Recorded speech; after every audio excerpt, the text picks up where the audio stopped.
How to make a deconstructed type with Adobe Illustrator.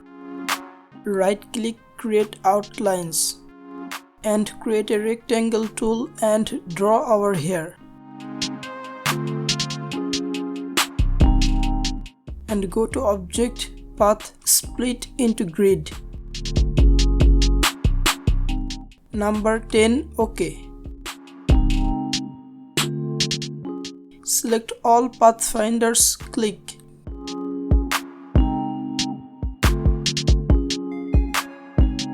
Right click, ungroup. Click Magic Wand tool.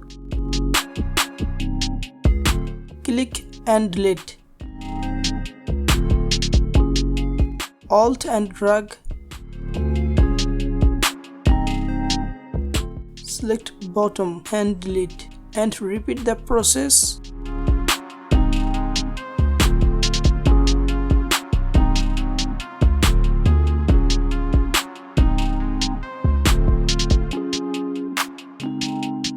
And click compound. And go to Effect, Wrapper and Wave. Vertical -25 and OK. Select rectangle. Pick a color, blend normal to darken, and have a look. Typography poster.